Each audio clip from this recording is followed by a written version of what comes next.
Assalamualaikum warahmatullahi wabarakatuh. Jumpa lagi di channel kesayangan kita, channel pejuang hijrah SSB Team, channel yang membahas seputar produk PT BES, PT Bandung Sinergi Teknologi.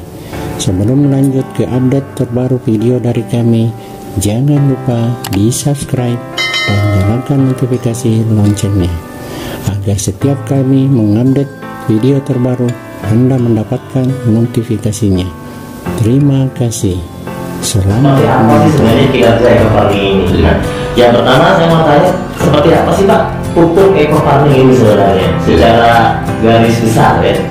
Ya, baik Pak Nur, terima kasih. Jadi para sahabat sekalian, eco farming ini kebetulan kami sudah melakukan beberapa kali uji laboratorium terkait dengan kandungan-kandungannya. Jadi yang pertama tentu kalau yang sudah ada di kemasan yang sudah sering kita lihat adalah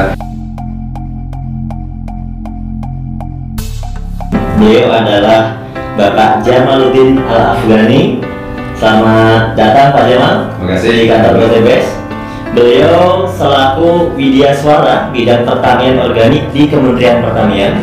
Kemudian beliau juga Asesor Pertanian Organik Lembaga Sertifikasi Profesi Pertanian Kementerian Pertanian ya.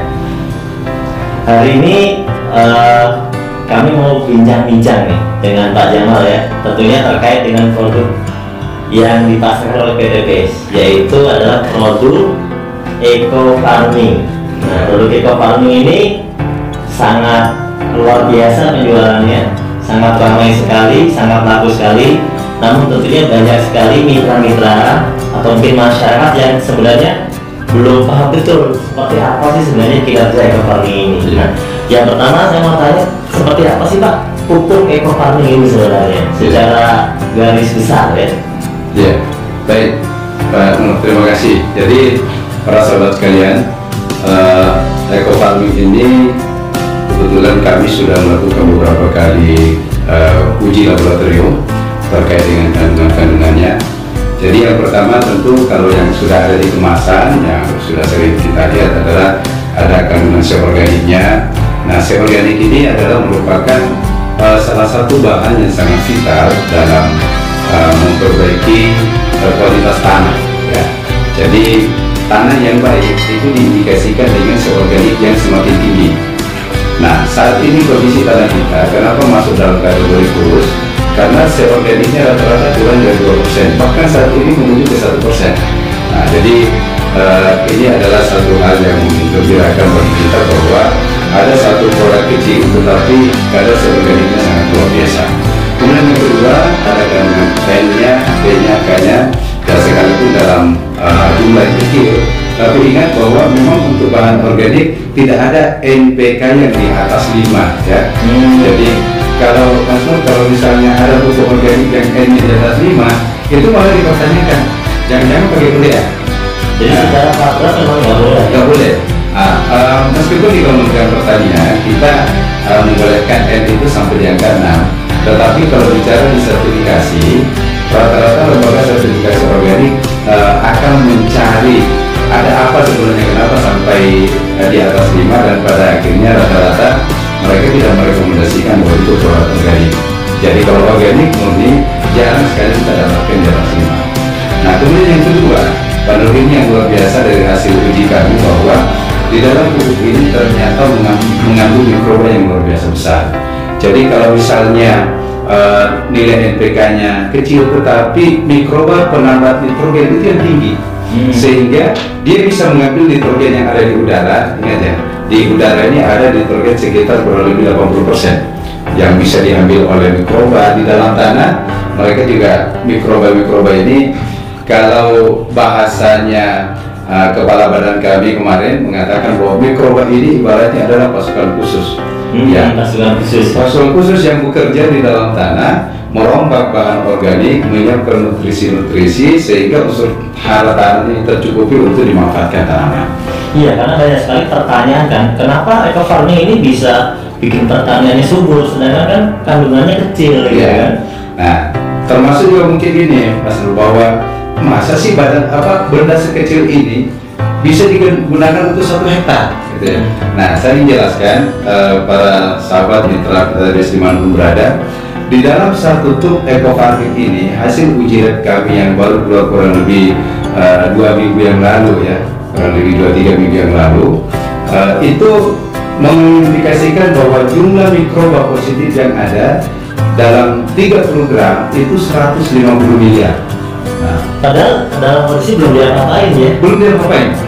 Nah, 150 miliar. 50 miliar. Itu minimal dari 5 kali ulangan, 5 kali ulangan di dalam pengujian di laboratorium, itu nilai terkecil adalah 150 miliar. Nilai tertinggi diperoleh 189 miliar. Terus satu tuh.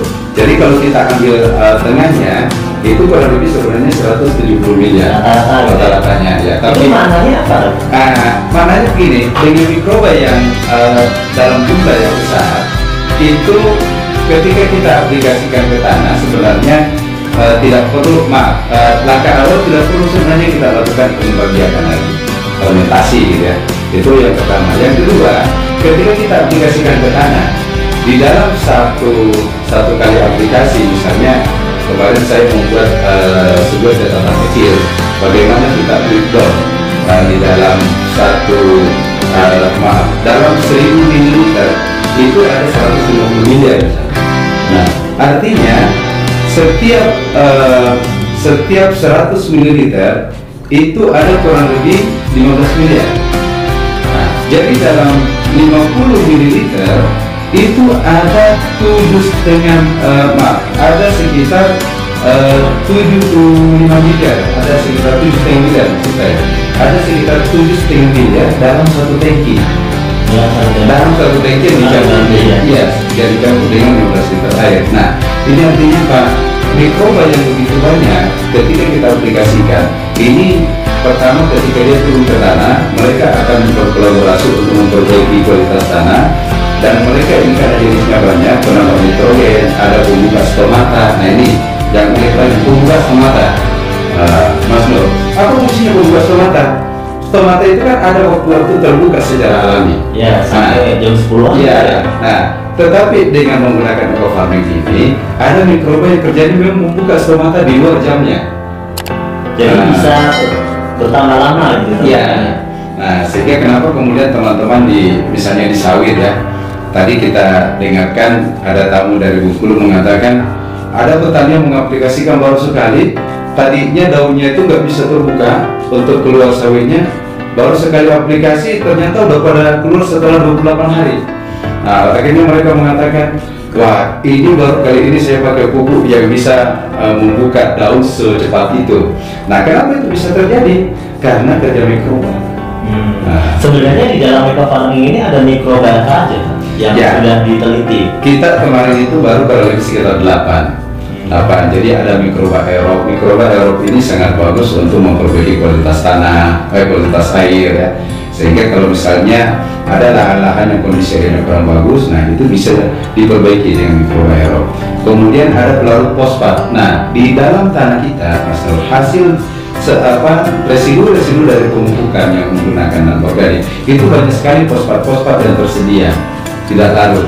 Nah, dengan menambahkan eco farming itu akan melarutkan fosfat-fosfat tersedia sehingga tanpa dipupuk pun tanaman sudah tercukupi. Nah, itulah kenapa kemudian dengan pengurangan sampai 75%, kenapa kemudian ternyata masih tetap bisa mencukupi saudara tanaman karena kerja mikroba yang memanfaatkan bahan-bahan yang tersedia di dalam tanah. Kemudian ada mikroba yang fungsinya juga adalah untuk melarutkan residu. Jadi residu-residu dari hasil sisa-sisa racun, pestisida segala macam itu bisa dilarutkan sehingga tanah menjadi lebih sehat. Ada cara penambah nitrogen, lalu fosfat. Nah, kita mikoriza. Nah, ini dia. Ini mikoriza yang sangat luar biasa.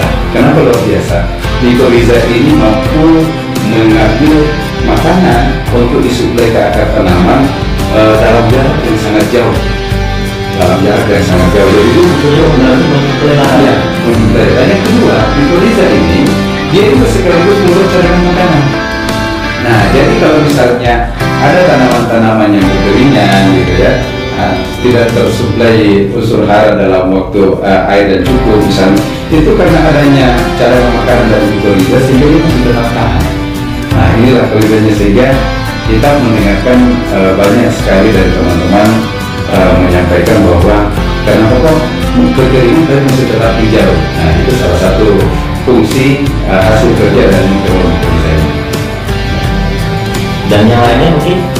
Nah, jadi kita baru ini begini, kita baru mengidentifikasi mikroba ini kurang lebih sekitar 200 juta dari 150 miliar.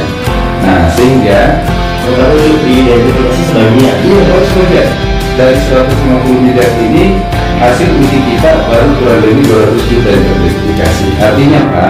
Masih banyak mikroba-mikroba positif lain yang belum kita ketahui apa namanya, tetapi hasilnya sudah nampak kinerjanya. Nah, jadi begitu diaplikasikan ke tanaman, loh, ini bagus. Nah, jadi rupanya kolaborasi dari banyak mikroba ini memberikan pengaruh yang luar biasa untuk menyiapkan unsur hara dalam tanah.